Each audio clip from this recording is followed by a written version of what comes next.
Al-kinayatu anis sifat, al-kinayatu anil mausuf, dan al-kinayatu ada fin nisbah. Adapun al-kinayatu anil nisbah.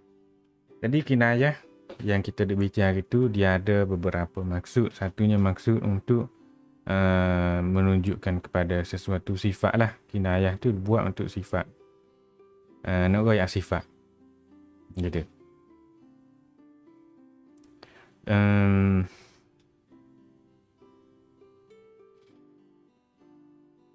Ni kinayah anil mausuf pula. Hiya allati yakunu al-matlubu biha mausufan. Yang dikehendaki daripada kinayah itu ialah mausufnya, bukan sifatnya. Dia juga ada dua bahagian. Bahagian yang pertamanya ialah an yuzkara sifatun wahidatun wa urida biha nafsul mausufi walakin minas sifatil mawjudati fil mausuf walakin bisyarti ikhtisasi tilka sifati bihi hatta yantakila zihnu minha ilal mausuf. Misaluhu qawlu syair ad-daribina bikulli abyadi mikhzami wat-ta'inina majami al-adghani. Ay amdaha ad-daribina bikulli sayfin lamma'in qati'in wa amdaha at-ta'inina birrimahi qulubal a'da'i allati hiya markazul adawati. Fa arada syair bi sifatil wahidati majami'ul adghani al-mawsuf wa huwa al-qulub allati hiya mahallu at-ta'ni birrimah. Wasani an yazkura ma'anin sifatin muta'addidatin wa urida bihal mausuf ka qawlihim fil kinayati anil insan hayyun mustawil qamati aridul azfari fa inna hadhihi sifat majmu'uha makhsusatun bil insan fatakunu kinayatan an mausufiha wa huwa al insan.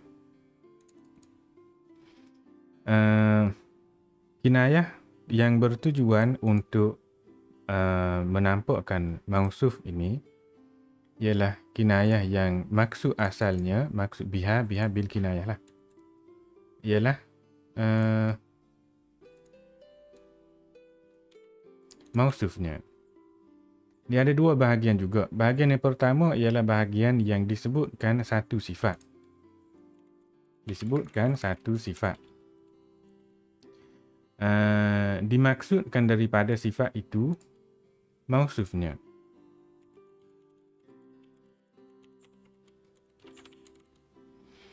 Sifat itu maknanya sifat-sifat yang ada pada mausuf lah, bukan sifat-sifat lain yang tak tahu dari mana ataupun sifat ada pada benda lain, bukan.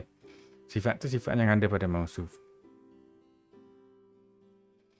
Tetapi dengan syarat dikhususkan sifat itu. Walakin bisyarti ikhtisas tilka sifati bihi. Bihi bil mausuf. Ada. Tetapi dikhususkan sifat itu hanya untuk mausuf itu sahaja. Sehingga berpindah minda pendengar lah ni maknanya. Daripada sifat kepadanya mausuf. Sehingga pendengar nampak kaitan antaranya. Ataupun berpindah dari sifat ke mausuf. Contoh syairnya ad-daribina bikulli abyadi mikhzami, maknanya orang-orang yang memukul, orang-orang yang menetap menggunakan segala perkara yang putih berkilau. Okay. Setiap yang putih berkilau. Yang menetap menggunakan setiap yang putih berkilau. Wata'inina majami al-adghani, yang menikam. Apa ni? Tempat-tempat berhimpun dendam kesumat. Okay. Penyair di sini memuji orang-orang yang menetap menggunakan pedang-pedang yang berkilau lagi tajam. Dan dia juga memuji orang-orang yang menikam menggunakan lembing, jantung-jantung musuh. Yang mana jantung itu merupakan tempat berhimpunnya permusuhan. Ataupun sumber permusuhan ialah jantung. Okey. Jadi tikai ni, benda-benda hak tikai kalau apa dia ni? Kalau senjata macam untuk memotong macam pedang, tempat yang hendak dicari ialah sendi-sendi. Sendi-sendi. Sebab kalau pedang tu nak potong tulang rusuk, tak boleh. Bukan kartun. Jadi realitinya pedang tu kalau boleh pun potong mana-mana orak-orak dan sendi-sendi yang utama. Jadi kalau kita buat contoh macam dia. Ni ialah tubuh manusia. Okey.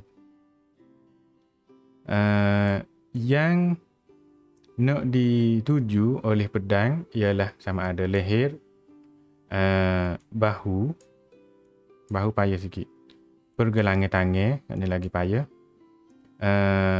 bahagian apa ni, perut ataupun lutut, kaki, alik belakang, orak belakang lutut tu, dan juga mana sendi, sendi di antara apa ni, kalau ni tumit, ni kaki, okey, ni kaki, ni tumit, dia nak potong sini. Okey. Bila potong sini orang tu tak boleh jalan. Okey. Begitu juga antara lutut tu. Bila potong sini, maka jadi tak boleh duduk cacai. Lepas dia tak boleh duduk cacai tu, ikut kita lah nak apa kepada dia. Bukan tak boleh nak gerak dah. Jadi pedang itu ataupun benda-benda yang memotong, fungsinya ialah untuk memotong. Memotong tu bukan potong tubuh ni macam dalam apa ni, kartun-kartun. Potong tu belah dua. Itu agak mustahil. Okay. Hak realistiknya ialah tempat-tempat tadi lah. Kalau apa dia ni, kalau bahu tak, bukan bahu payah juga. Bawah ketiak. Bawah ketiak. Potong bawah tu. Ataupun mana-mana tempat lain lah. Adapun lembing, tempat yang dia tuju, dia tidak tuju tangan. Tangan payah sebab tangan halus. Kalau tengok pada tubuh manusia yang sebenar tu,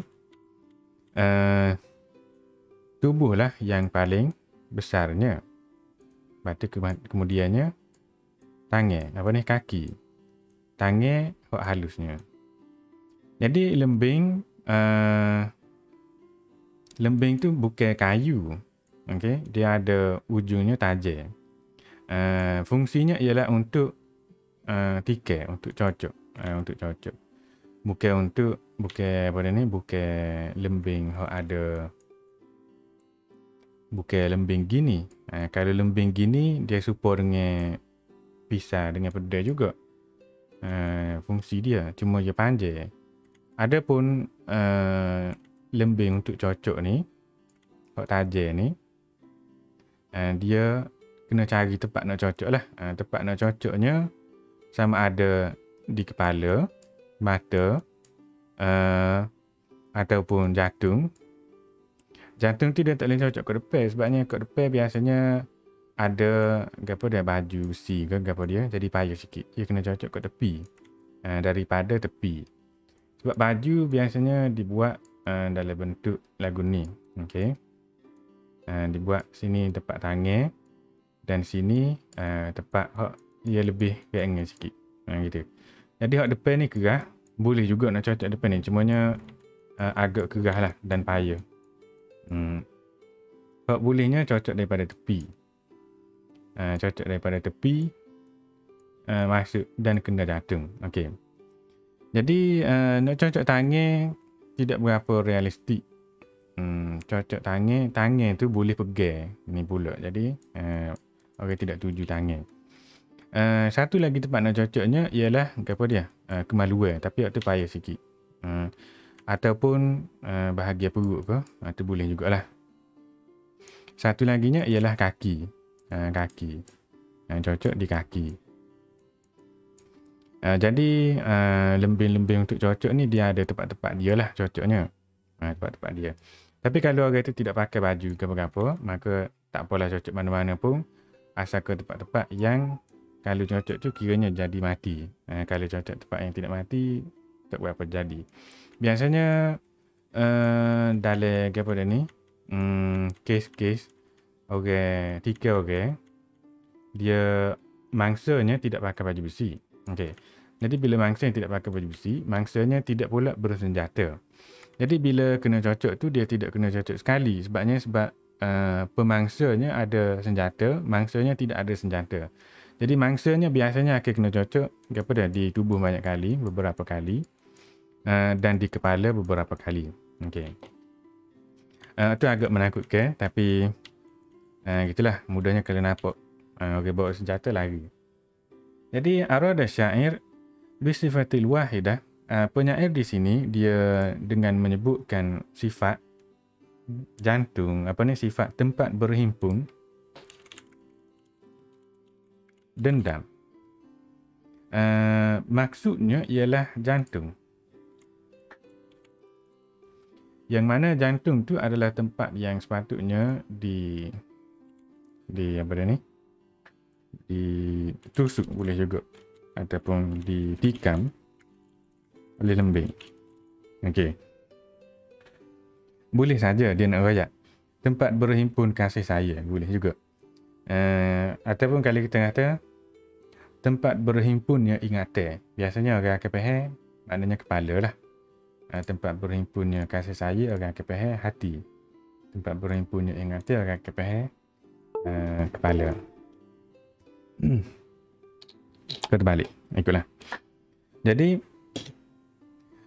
dia sebutkan sifat ni, dia sebutkan sifat tapi dia maksudkan jantung. Dia sebutkan sifat, dia maksudkan jantung. Okey.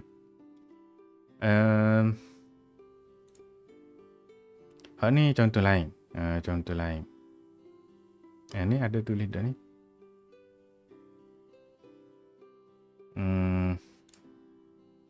Contoh lain. Apa dia?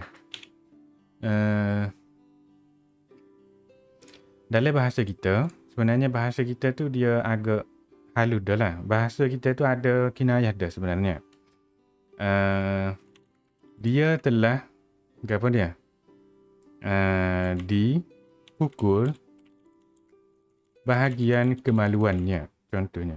Jadi kemaluan tu maknanya bahagian apa dia? Kemaluan dia lah. Tapi apa makna kemaluannya saat itu? Kemaluan itu maknanya bahagian alat apa ni? Alat reproduksi. Boleh juga. Jadi orang tidak sebut lah. Orang tidak sebut dengan jelas. Biasanya orang sebut gol lain. Orang sebut gol lain. Benda-benda yang orang tak sebut lah. Jadi orang guna kinayah biasanya. Ada gapo di situ, adalah bendanya tapi tak saya sebut. Nak sebut kita maksudkan mausufnya tapi kita tak saya sebutlah mausuf dia tu. Mausuf dia tu agak lucah contohnya ataupun agak menakutkan ataupun agak apa dia ni tidak sesuai dengan pendengarnya. Jadi kita sebut dengan perkataan yang lain. Gitu. Perkataan yang lain tu ialah sifat-sifatnya. Contohnya saat ni lah. Contoh saat ni. Kemaluan. Apanya kemaluan? Sebab itu adalah tempat yang biasanya manusia malu lah. Kalau terdedah. Okay. Jadi bahasa kita telah menukar perkataan apa dia ni yang sebenarnya kepada perkataan lain. Okay. Contohnya, dia telah membuang air besar. Apa makna air besar? Air besar. Apa maksud air besar? Jadi, kita bahasa kita sendiri telah apa dia? Membuang perkataan-perkataan yang tidak berapa comel lah. Yang tidak berapa comel. yang tidak berapa apa ni sesuai disebut di meja makan. Okey. Jadi apa dia? Dia telah membuang air kecil. Kita sebut lagu tu. Maksudnya dia telah kencing lah. Dia telah pergi kencing. Dia telah pergi ke bilik air. Bilik air. Dalam bilik itu ada air. Bilik itu bersifat mempunyai air. Bilik itu relatif dengan air. Maksud bilik itu terasalah basah di kaki ataupun di tangan ataupun di mana-mana tempat lain. Itu bilik air. Jadi kita tak sebutlah ke tandas ataupun tempat membuang najis. Kita tidak sebut lagu tu. Kita sebut dengan perkataan lain. Ataupun kita kata dia telah pergi apa dia? Menunaikan hajatnya. Apa makna pergi menunaikan hajatnya? Dia pergi qada hajat lah. Apa makna qada hajat? Boleh juga ada kata dia menyahut seruan alam. Menyahut seruan alam. Seruan nalurinya. Naluri manusia dia adalah makan, dia adalah berak, dia adalah kecing, dia adalah tidur. Jadi itu hajat adalah hajat naluri semula jadi manusia. Jadi dia menyahut seruan nalurinya. Gitu. Maknanya dia adalah pergi ke tandas, ke mana-mana ke. Dia sakit perut ke. Gitu. Itu passing ayat kinayah. Passing ayat kinayah. Memenuhi isyarat otak. Agak jauh sikit. Tak berapa itu sangat. Gitu. Tak berapa spelek sangat bunyinya. Dia kena pelik-pelik sikit lah. Pelik-pelik. Dan banyaklah, memang banyak perkataan yang kita panggil kanak-kanak tidak tahu. Cumanya anda tengok lah ni, macam kanak-kanak lah ni dia tidak guna perkataan yang gitu dah. Dia pakai sebut perkataan yang sebenar, yang jelas. Jadi kita yang dengar pun jadi sakit telinga. Jadi macam budak ni tidak diajar ke cara untuk berlapis sikit, kecek ke gitu. Yang tak apalah. Yang keduanya, disebutkan beberapa maknanya beberapa sifat lah di sini. Dimaksudkan dengannya beberapa mausuf. Bukan. Dimaksudkan dengannya mausuf. Satu mausuf. Disebutkan beberapa sifat. Dimaksudkan satu mausuf. Okey. Contohnya nak rayak ada manusia.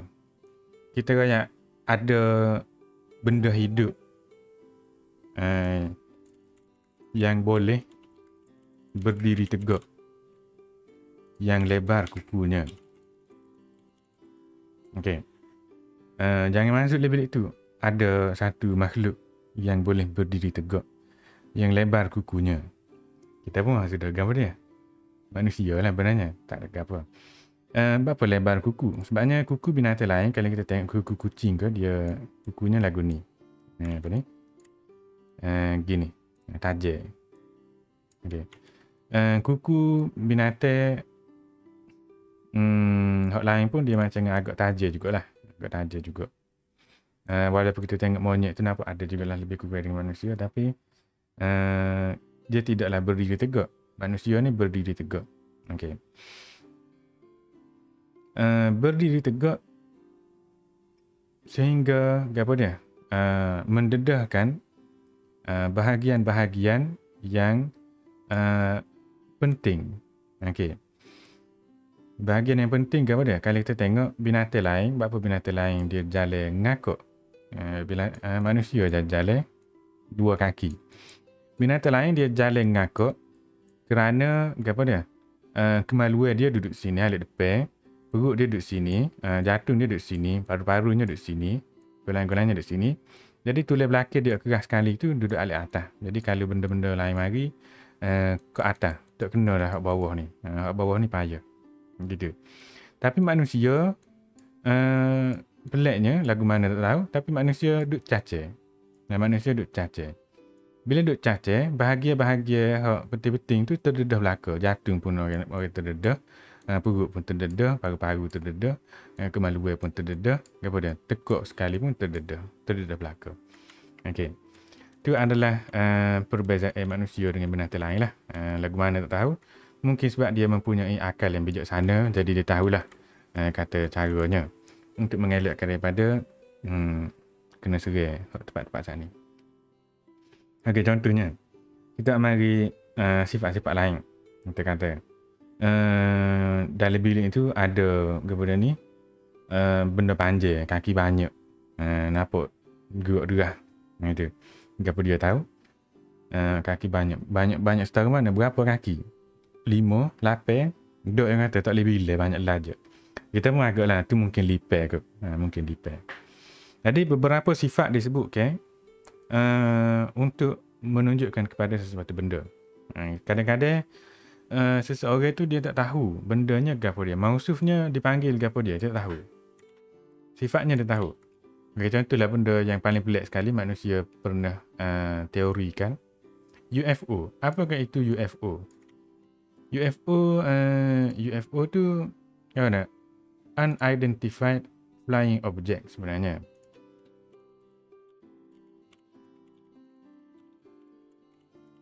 Maknanya objek berterbangan yang tidak dapat dikenal pasti. Tapi kita tahu dia adalah satu objek dan dia berterbangan. Kalau dia duduk atas latar kita tak panggil UFO. Lepas tu dia kena misteri-misteri sikit. Dia kena ada unsur-unsur misteri sikit. Dia tak boleh tahu jelas nampak sebuah kereta. Tak boleh. Dia kena kadang-kadang gini, kadang-kadang gini. Dia kena tak jelas gitu. Tu adalah orang sifat dia ada dia ada suluh lapu, dia boleh tarik manusia masuk atas, tarik lembu naik atas, macam cerita ngarut-ngarut tu lah, macam-macam tu. Terapung lagu mana tak tahu tapi terapung gitu. Tu sifat-sifat yang pelbagai untuk sesuatu mausuf. Kadang-kadang tak siroyak mausufnya apa dia, jadi dia royak macam-macam lah sifat-sifatnya. Lepas tu kawan ni tak faham-faham juga. Dia pun rayak lah sebenarnya. Gitu. Lepas tu kinayah mausuf nak rayak pada sifat manusia sebenarnya. Rayak ada manusia. Pada satu malam tu saya nampak ada kepada ni macam rambut panjang gitu. Rambut panjang warna hitam sampai dekat pusat dia. Lepas tu pakai kain kana baju warna putih. Lepas tu tengok kaki dia terapung gitu. Tu nak ayat kau nak ayat di hatu lah. Nak ayat ni di hatu. Macam-macam lah. Okay, kinayah tentang nisbah pula. Maknanya matlub daripada kinayah itu ialah nisbah. Nisbah isbat ataupun nisbah manfi.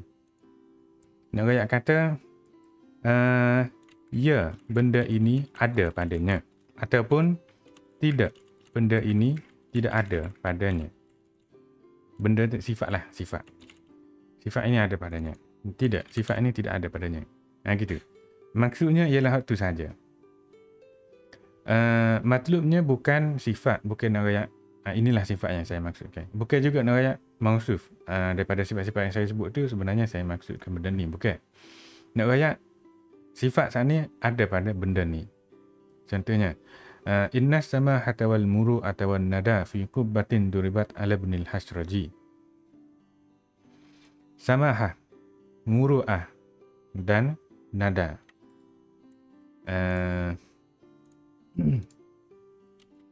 Samahah kata kemuliaan. Tolak ansur boleh juga. Tasamuh lah lebih kurang maknanya. Sifat tolak ansur. Sifat bermaruah. Sifat mulia. Ada pada kubah yang dipasang pada kemah Ibnu Hasraj. Okay. Jadi penyair di sini dia nak menjadikan sifat-sifat ini sebagai satu ciri khusus. Mamduh tu lah. Mamduh tu Ibnul Hasratan itu. Tetapi dia tidak nyatakan lagu tu. Dia tidak kata Ibnul Hasrat seorang yang pemurah, seorang yang mulia, seorang yang bertolak ansur. Dia tak kata gitu. Waktu ayat orang biasa. Ayat tidak ada istimewa langsung. Jadi dia kena ayat cara lagu lain. Cara ayat lagu lain, orang terasa lagu lain. Dia bal adalah ilama antataro. Dia pusing lagu tu lah. Sepanjang kita tengok sana caknya dia tu, dia buat lagu tu. Dia jadikan sifat-sifat ini ada pada kubah yang dipasang padanya. Dia berikan sifat ini pada kubah yang dipasang pada kemahnya lah. Gitu. Liyumkinahu an yasbutaha lil mamduh bi tariqil kinayati. Supaya dia boleh kata sifat-sifat ini sebenarnya ada pada Ibnu Hasyrat Sani. Tadi secara kinayah. Gitu.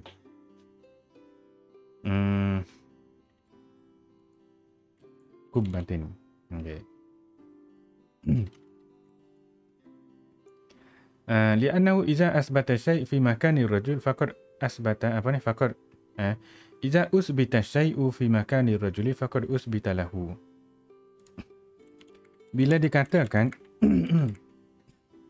ada sesuatu pada tempat yang ada seseorang itu, maka ia bermakna ada sesuatu tadi pada orang itu. Okay. Contohnya apa dia? Apa dia? A berminat terhadap B. Apabila A berada dekat B, A berkata, saya berasa tenang di sini. Apa maksudnya? Secara kinayahnya, A telah mengisyaratkan bahawa B menenangkannya. Dan dia merasa bahagia bersamanya. Dia A lah. A bersama B. Okey. Nampak tak di situ permainan dia? Itu. Itu jenis-jenis ayat dia lah. Jenis-jenis ayat dia. Boleh je buat ayat lagu lain. Tapi pacing lagu tu lah. Pacingnya lagu tu. Contoh lain lagi. Dia kata sini. Naziru haza. Contoh lain. Adapun yang seumpama ini adalah baik. Al-majdu baina sawbaihi wal karmu baina burdaihi. Kemuliaan ada di antara dua bajunya. Kemuliaan juga ataupun kehormatan ada di antara dua kain burdahnya. Ni contoh isbat lah. Contoh isbat. Maknanya nak kata ada. Nak kata ada. Contoh nafi pula. Orang Muslim ialah man salimal muslimuna min lisanihi wa yadihi. Yang orang Islam lain selamat daripada lidah dan tangannya. Jadi ni kinayah tentang tidak adanya keislaman orang yang menyakiti orang Islam lain ataupun menggunakan lidah tangannya ataupun lain-lain lah. Gitu.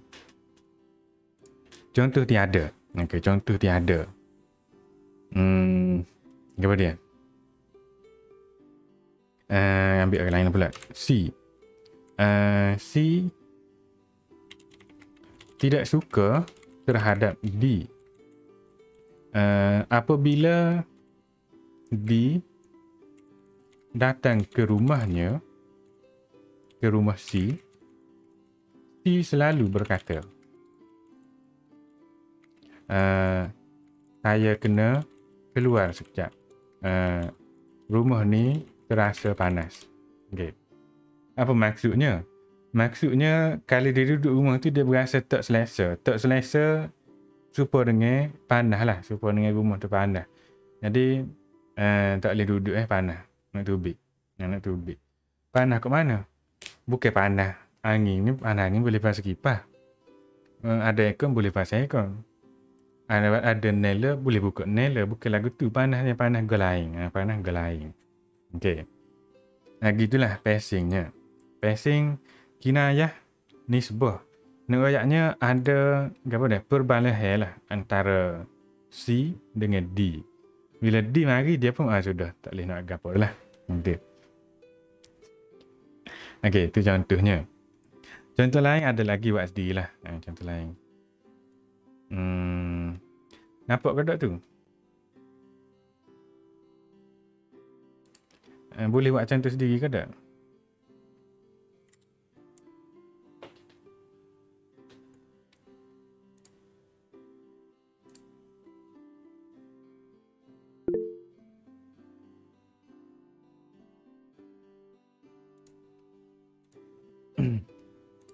Okey. Seterusnya ialah pembahagian kinayah dari sudut wasitah dia lah. Wasitah tu maknanya perantara. Perantara antara sesuatu benda dengan hak lain. Dia ada beberapa sini. Kinayah mengambil kira sudut ini, maknanya tafawutul wasaid. Perbezaan perantara, dia ada 4 bahagian. Satunya ta'rib, duanya talwih, 3 romas, 4nya imak. Imak dan isyarat sebenarnya.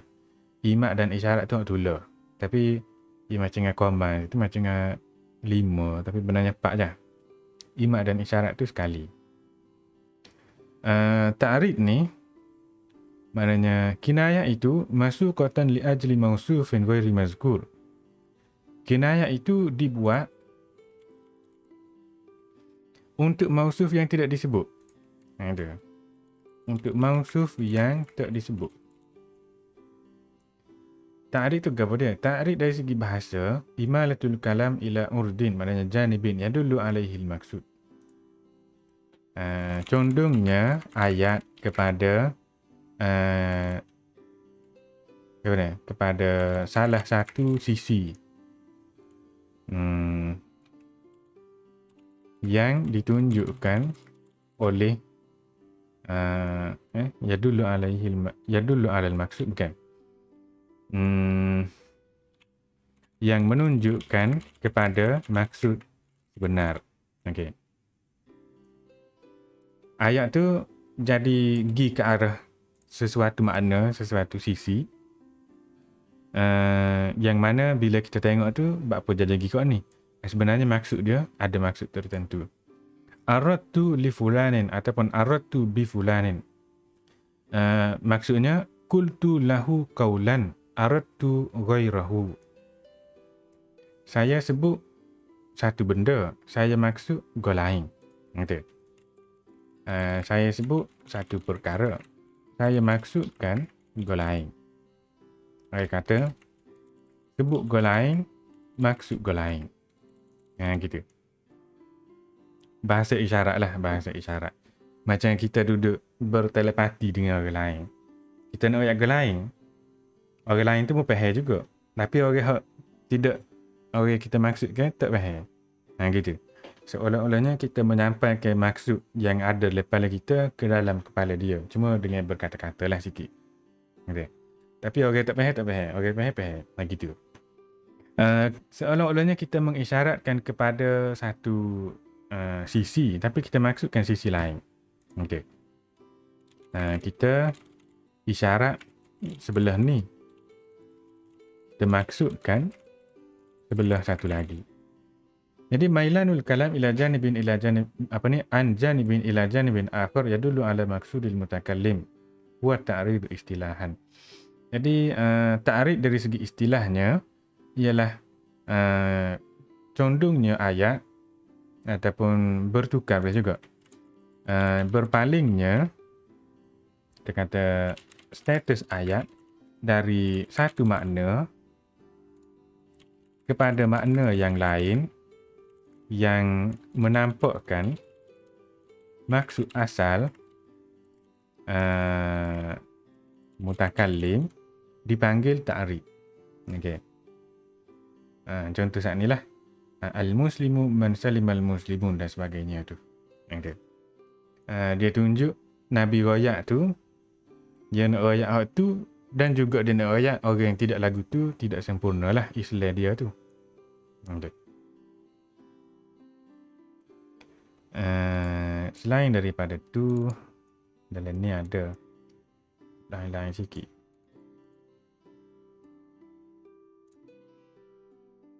Ta'rib. Maksud ta'rib luar terserih kepada ni. Contoh yang mari sinilah. Contoh dia gini, hak ni dalam ni kata yutlaqal kalam wa yurada ma'anan akhar.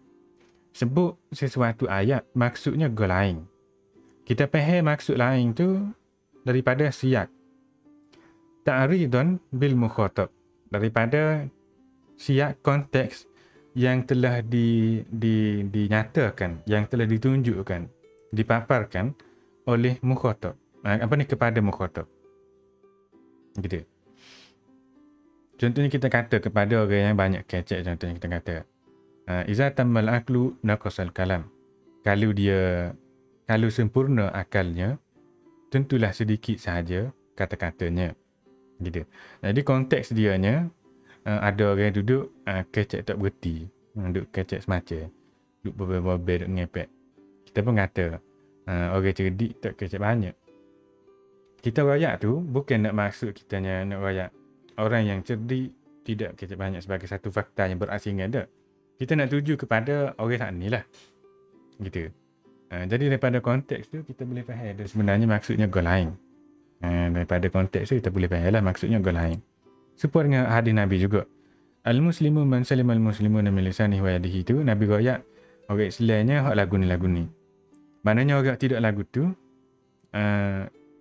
tidak sempurna lah Islam dia. Tidak sempurna Islam dia. Dia kena tengok juga konteks dia.